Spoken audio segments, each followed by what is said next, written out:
Buenos días todavía. En el año 2009, producto de la curiosidad y varios años metido en esto,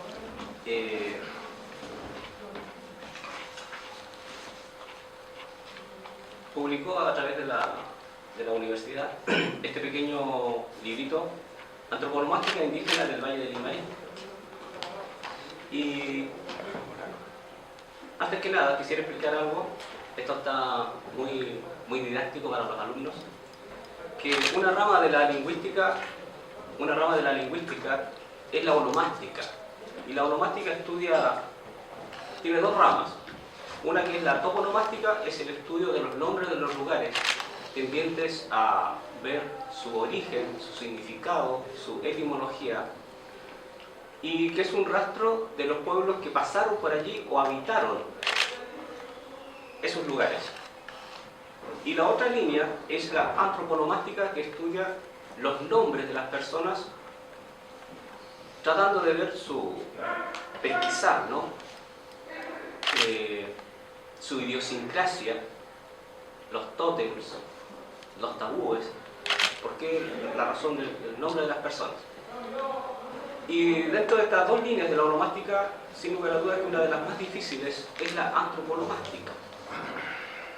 Mi profesor, don Germán Carvajal, ha publicado varias obritas sobre toponomástica del norte chico, y influenciado por él, yo me metí en esto de la antroponomástica, que me ha llevado bastante tiempo, y quiero mostrarles algunas cosas que yo he descubierto en este pequeño librito. Yo encontré lo siguiente, que dentro del total de los nombres que yo descubrí, más del 50% eran de origen mapuche, quechua un 10%, aymara un 2%, náhuatl apenas un 0,30%, híbrido, es decir, mapuche, español o quechua mapuche. Y español, ya le voy a explicar por qué, por curiosidad, quise poner nombres españoles, pero que le fueron puestos a los indígenas. Ya voy a explicar por qué. Dudoso, uno tiene la duda de qué lengua es, o si realmente es indígena. Adelanto un poquito, por ejemplo, el apellido Lemu significa bosque, selva, es mapuche, pero si nosotros le agregamos una S, Lemus, ese es apellido español. Entonces de repente, a veces como una manera, ¿no?, de protegerse el indígena, cambió su apellido. Por ejemplo, hay un apellido que es Aninwiri. Con el tiempo pasó a Aninwirre. Y a la otra generación, Aguirre. Español. Como una manera de protegerse. Y desconocido, dolorosamente desconocido, no sabemos su significado, un 19%, casi un 20%, que no sabemos su origen, ni su etimología, ni su significado. Ahora, quería hablarles de los apellidos más comunes. Alcota, que se encuentra desde Copiapó para acá, Alcota, es mapuche. Quechua. ¿Ya? Y lo que dice ahí, var, significa variante, cómo se encuentran los distintos documentos. Alcolta, Alcorta, pero lo más conocido por nosotros, ¿cierto?, es Alcota. Alquintay, que de alguna manera pierde la I, y mucha gente piensa que Alcota es español. Se ve como español, ¿no? Alcota. Y tiene dos grafías, con I latina, con Y. No sabemos lo que significa. Antivilo tiene las variantes de anativilu, antivil, antivilu, antivil, antivilo. Son las diferentes maneras de escribirlo. Es mapuche y significa culebra del sol, ¿no? Campillay supuestamente sería quechua. Este apellido es muy común en el Valle del Huasco. Canibilo, suena mucho acá en el Valle del Limarí, ¿no? Canibilo, antivilo, mapuche. Caniguante es donde más lo he encontrado yo, ha sido aquí en el Limarí. Caniguante no está en Copiapó. Jopia, aquí son muchos los jopias, toda la parte de la provincia, es quechua. Contuliano tiene varias variantes. Contulien, Cantuliano, hasta 1920 se podía encontrar ese apellido en Punitaqui. Cantuliano, no lo he vuelto a ver el cantuliano. Cusco, este nombre y apellido, ¿no?, surge como una denominación de origen. Se referiría seguramente al lugar de procedencia de muchos indígenas, ¿no? Chacana, hay una discusión allí si es mapuche o quechua, es dudoso. Hay algunos que en quechua supuestamente significaría la Cruz del Sur y en mapuche significaría parte del cuerpo. Cholo, aymara, se refiere a mestizo. Guamalata, existió un cacique de nombre Guamalata, quechua. Huanchicay, la tradición siempre le ha atribuido un origen de Aguita, pero de significado desconocido. Puma es quechua, tabilo, mapuche. Tabilo, junto con antivilo, canivilo, son uno de los apellidos más comunes aquí en la cuarta región. Curiosamente, pasado Santiago, no hay, como que el apellido se quedó acá, esos tres, ¿no? Antivilo, canivilo, tabilo. Y como bien sabe don Guillermo, historiador de acá del Valle, los tabilos son originarios de Barraza. Es la primera vez donde se consigna ese apellido, no aparece en otras partes. En los registros parroquiales, los tabilos aparecen en Barraza. Aquí está la razón por la cual yo coloqué los apellidos españoles. Todos estos son españoles, menos Yanacona, que es mapuche, significaba indio auxiliar. Fíjense los nombres, ¿no? Curtidor, platero, sillero, tinajero, vaquero, viñeros, yanacona, zapatero, que se referían a oficios, ¿no? A lo cual fueron obligados los indígenas, ¿no? Curtidor, el curtidor de pieles. Platero, ya se refería al que hacía cosas de plata. Sillero no se refiere a sillas de muebles, se refiere a sillas de montar. Tinajero, ya. Vaquero supuestamente, y también existe paquero, ya. Ahí surge la duda si se refiere a Paco, el que cuidaba llamas, o realmente el que cuidaba vacas. Surge la duda, está claro ahí. Y yanacona es el indio auxiliar. Zapatero, el que ejercía el oficio de zapatero. Para las mujeres aparece el nombre China, que era la mujer de servicio, era como la mujer doméstica. Apellidos que ya no existen, apellidos que se extinguieron, pero algunos quedaron, ¿cierto?, como topónimos. Cogotí no existe este apellido. Copiapó está extinguido. Chuapa no existe. Guamalata no existe. Pisco existe en Perú como Piscante, Piscoya, pero acá en Chile no está como apellido. Quillota queda como topónimo, nombre de un lugar. Quisco no existe como apellido. Salala, Tabalí, Limarí. Qué hermoso hubiese sido apellillarse Limarí, ¿no? también existió como apellido Atacama. No existe tampoco. Ahora, como esto es pedagógico, quería mostrarles cómo se forman los nombres mapuches. Curimanque. Curi es negro, manque es cóndor. El elemento dominante es la segunda parte, manque. ¿Ya? Entonces, para traducirlo, sería cóndor negro. Eso es lo lógico, pero el mapuche acortaba las palabras. Entonces, lo más común es encontrar curimán, que es lo que le falta, la segunda parte de manque. Entonces, es más común encontrar la segunda forma, curimán. Eso es lo más común. Lo mismo curimilla, oro negro. Hermoso significado, ¿no? Oro negro. Pero es más común encontrar curimil, por la costumbre de los mapuches de acortar el nombre, curimil. Entonces estas cosas hay que aprendérselas para buscarle el significado. Leftraro, traro veloz. Fíjense el Leftraro. Seguramente este era el nombre original de Lautaro. Leftraro.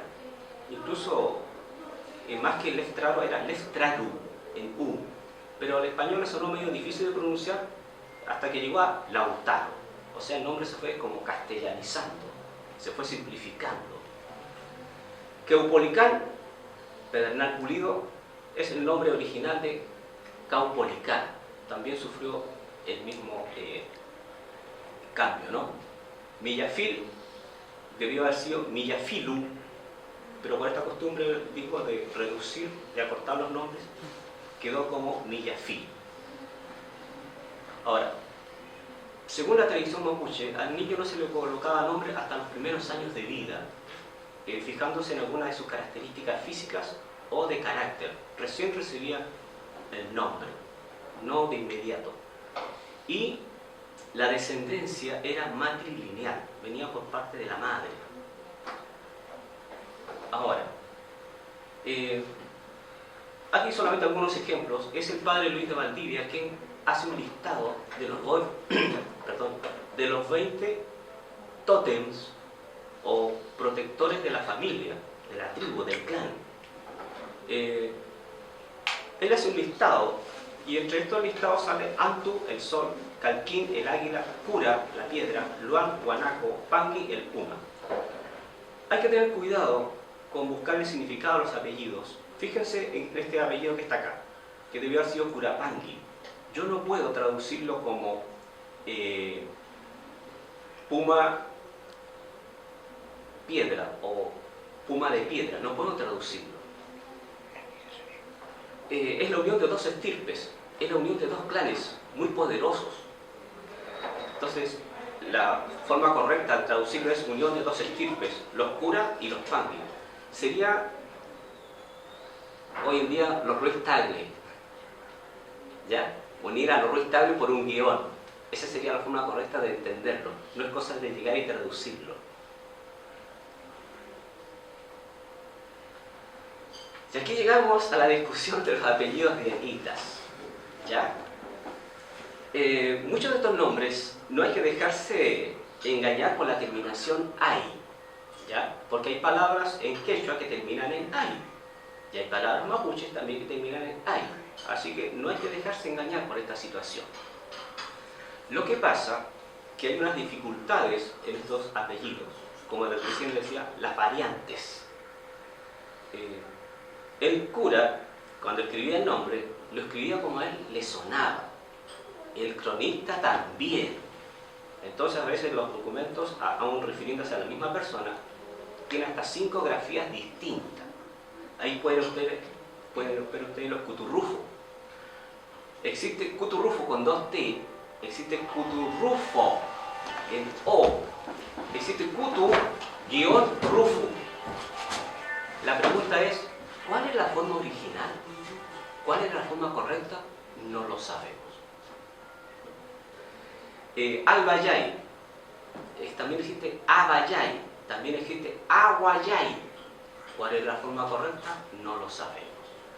Ahí tenemos al Quintay, que debió haber sido la forma original, porque así aparece en las crónicas más antiguas. Campillay, Cuturrufo, Chamaca, aymara, los chamacas son más comunes en el Valle del Huasco. Huanchicay, hay Huanchicay en el Valle del Huasco, hay Huanchicay en el Elqui y también aquí al interior de Valle, de Montepatria para adentro, Huanchicay. Y aquí en Ovalle también están los Tamblay. Muchos de estos apellidos también aparecen en documentos y en registros y empadronamientos en el sector norte de Argentina. ¿Ya? Hay algunos muy parecidos. Y esta situación de no saber la etimología, la raíz y el significado, estamos en las mismas condiciones que los argentinos. Ellos tampoco saben mucho de esto de los dieguitas. Se siguen guiando por algunas crónicas, todavía tienen esperanza de que aparezcan algunos documentos que dicen que fueron escritos, por ejemplo, los escritos del padre Barzana, que supuestamente había hecho un diccionario sobre los dieguitas. Todavía están esperando que aparezca.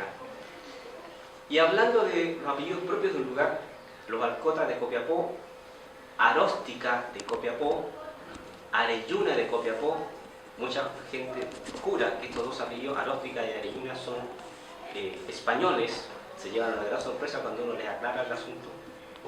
Está chocando con todo el sistema de la CONADI, que la CONADI todavía no tiene una estructura definida, por ejemplo, no tiene lingüista, por ejemplo. Sí. Entonces la CONADI, el caso de los mapuches, por ejemplo, el hecho que los tabilos no estuvieron más allá, no es porque no hayan existido allá, simplemente se fueron desarraigados y se fueron quedando por acá. Por eso que usted encuentra mucho mapuche actual, que ahora se está vistiendo, pero no tiene idea de los ritos, no tiene más idea de las lenguas.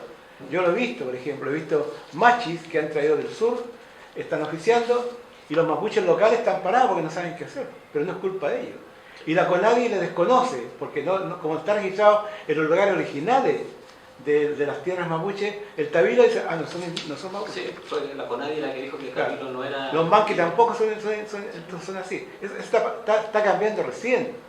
Entonces, estamos recién en un momento dado, estamos todos, diría yo, quedando el fruto del conocimiento de los apellidos. Sumamente interesante lo que ustedes plantean. Uno lo hace desde el punto de vista de la arqueología, desde el punto de vista de la historia, en fin. Pero estamos claros de que, como le sonó al español, ahora, lamentablemente tenemos que quedarnos con eso porque no tenemos forma de decir cómo habrá sido, salvo ustedes que van un poquito más finos, en decir que Upolicán fue así, o el otro, ¿cuánto dijo? Claro, ¿se fija? Nosotros tenemos que quedarnos así con eso hasta que salga la aclaración, ¿no es cierto? Pero en el fondo se está generando un tremendo movimiento acá de apellidos. El problema está en que las instituciones que deben ser reconocer que es un contrasentido también que haya burócratas que estén reconociendo indígenas que son de raíz, ¿eh? Y que por una letra más, una letra menos, desaparezca el asunto, ¿no es cierto? Sí. El Lemo Toro, por ejemplo, el Collado, por ejemplo, también. Collado y Collado, Milla, por ejemplo, también. Están quedando fuera. Entonces estamos en un tarea súper interesante lo que están planteando ustedes y yo me alegro de estar escuchando esto y de contribuir también en esta discusión. Sí, incluso hasta entre los estudiantes de media, de repente cuando yo toco este tema, empiezan a preguntar. Porque quieren saber de dónde vienen sus apellidos. Y ya se les llama la atención algunos apellidos que nunca lo habían escuchado. Profesor Guerrero, según la posición suya, los apellidos de origen indígena, me di cuenta que omitió, fuera del apellido con una raíz claramente indígena, están los apellidos según el oficio, sí, ¿no? Como vaquero, pero hay otro ítem de apellido referido también al estamento indígena, que usted lo nombra, no sé si lo estudió, que es relativo a un adjetivo que el español le puso según las características físicas del indígena. Sí. Apellido como toro, como lobo. Sí. ¿Cierto? Es un apellido que manifestaba fuera del oficio una característica física. Sí. Había también apellidos que tenían un adjetivo peyorativo, claramente. Sí. Tuerto, cojo. Garabato también. Sí. Esos fueron desapareciendo. Pero en la encuesta tomó en cuenta ese apellido Toro y Lobo, que son muy numerosos acá, pero que la gente también los relaciona con una herencia española, porque por la homonimia, ¿cierto?, que son similares a un apellido español. El Lobo derivó a Lobos, ya sabemos, pero acá no había ningún español que se apellidara Lobo, ni tampoco Toro, como algunos quieren ser de Toro y Zambrano, busquen ese origen. Sí. Entonces es importante enseñanzar eso, ¿no? Fuera que hay algunos apellidos españoles que son de origen grafía española y que están marcadamente al estamento indígena, por ejemplo como San Francisco, un apellido que ha perdurado, Sí. ¿cierto? Bueno, Sí, también está el apellido largo que uno encuentra en Vallenar, en Huasco, por ejemplo, y también parece que es un mapuche, si no me equivoco. Pero también la gente lo toma como una cosa española. Disculpa, Alonso, por ejemplo, de lo que dice apellido, o sea, características físicas, también están los cara sucia, ¿se encuentra Sí. eso? Incluso hasta aparece por ahí un documento de Chicaca. Sí. Bodoque también. Sí, bodoque. Y el bodoque significa todo por eso. Sí. Pero el bodoque es un término español antiguo. Sí. No está en eso. Precisamente. Sí. Sí, lo que hay que entender ahora, lo que hay que entender ahora, como cuando hablemos de lleguitas actuales, entender de que eso fue un asunto por obra y gracia del Estado chileno, que se le ocurre decir que preguntar si se ven indígenas vivos acá, un asunto político en principio, pero actualmente hay que entenderlo como la emergencia de la sangre, la reemergencia de la sangre de los apellidos de una mixtura. Entonces no podemos pensar en términos de Yeguita como algo puro, como una etnia, como un pueblo puro, sino que está la sangre de los mapuches, los huarpes, los que quedaron perdurando acá a partir de los tempranos movimientos españoles o incas. Así se entiende uno como los Yeguitas. Lamentablemente en algunas discusiones que yo escuchaste en el Choapa, los grupos que se llaman Yeguita, que deberían ser más mapuche ya, como la Mona es ser Yeguita ahora, también se bautizan Yeguita ahí en el Choapa. Y están dejando la rica oportunidad de descubrirse realmente cómo son. Pero en el fondo ellos incluso reclaman territorio en el término de dejarlo vivir independiente en sus propios territorios. Entonces hay un problema de desconocimiento también del gran mestizaje que está en esta región.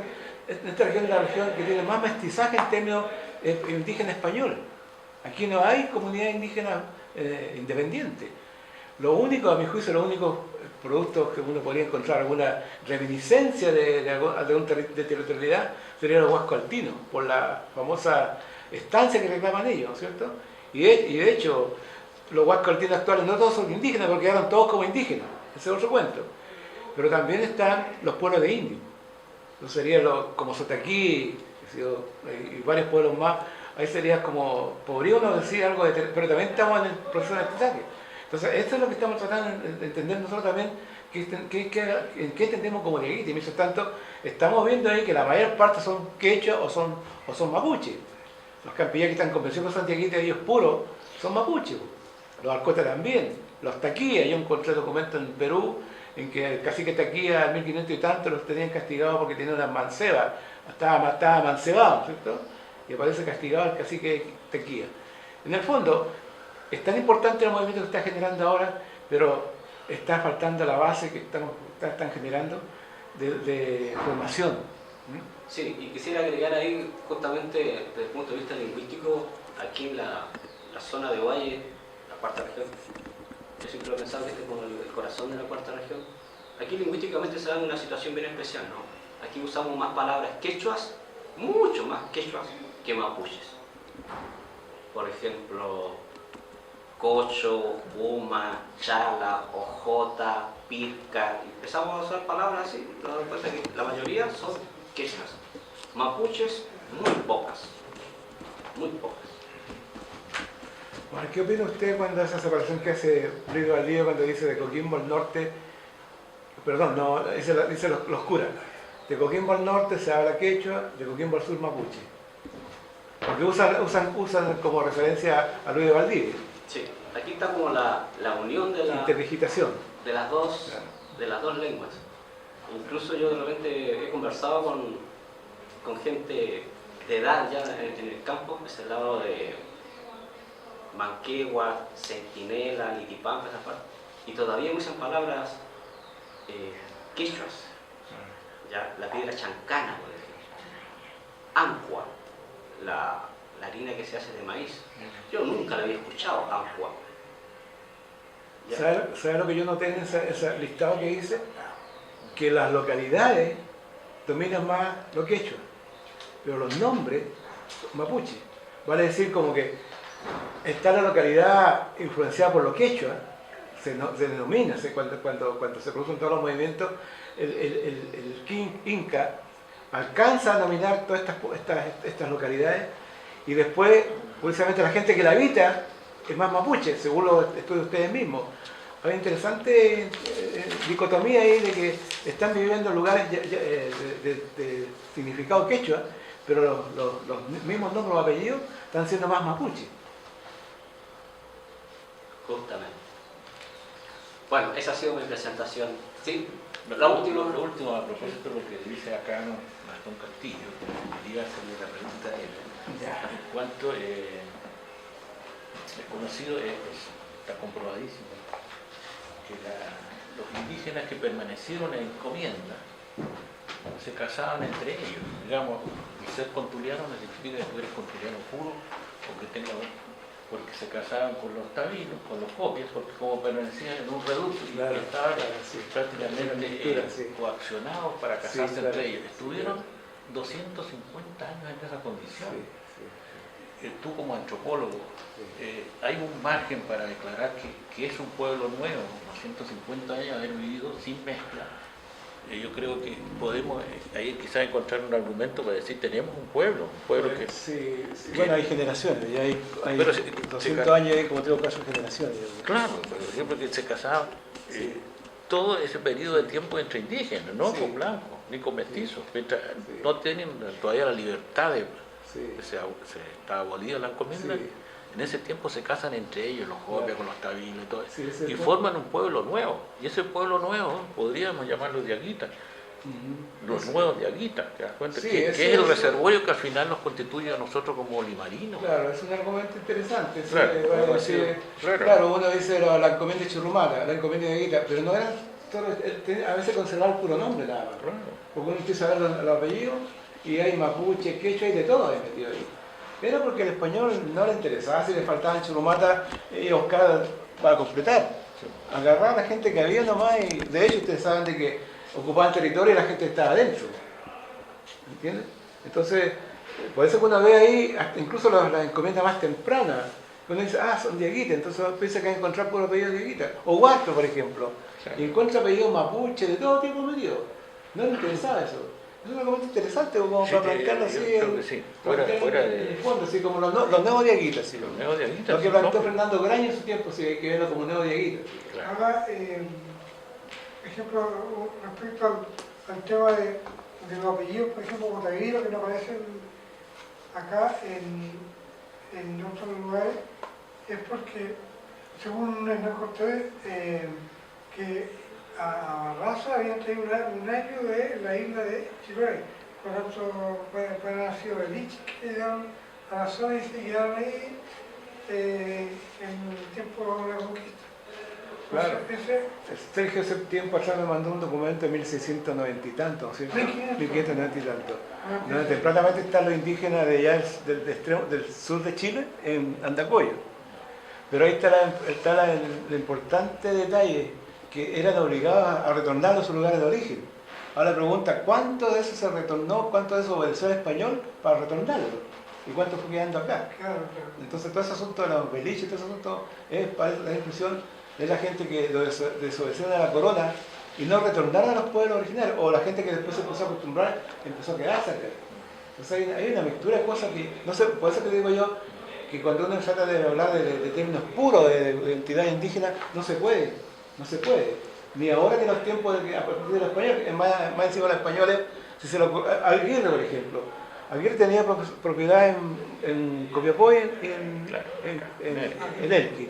Le iba mal acá, se llevaba todo el indígena para allá. O contrario, según uno lee los documentos, dice los indios por ejemplo, de Viñita, que son de Marquesa. O contrario acá, los indios de Marquesa que son de Viñita, o de Chamonate. los traía, así, simplemente los movía a su antojo. Al inicio, Claro, por eso es que no es raro encontrar acá también Alcota por todo este lado. Pero uno, curiosamente, reconoce todavía los apellidos originarios. Por ejemplo, uno habla de Alcota, de Taquía, Alquinta, son Copiapó, aunque usted lo encuentre metido por allá por el sur de Chile. Así como Huantemanque, Contuleán y Canihuante, son Limarí, ¿cierto? Así como Arlingo, Cuturrufo en el Valle del Elqui. O sea, reconoce todavía. Hay algo interesante, como que está la matriz todavía, que uno puede reconocer de cuáles fueron los apellidos originarios. Claro. Aun cuando hayan sido movidos por todos lados Y después. eso de mover a la población por la corona española estaba estrictamente prohibido, pero en el papel era letra muerta. Nadie hacía caso. Para que llegara un reclamo de aquí a España era un mes, 2 meses. Para que le llegara el rey diciendo obedezcan, y para que los españoles respondieran sí, obedecemos, un mes más, o 2 meses más. Sí. Pero es interesantísimo lo que está planteando. Bien. Ya. Muchas gracias. Muchas gracias.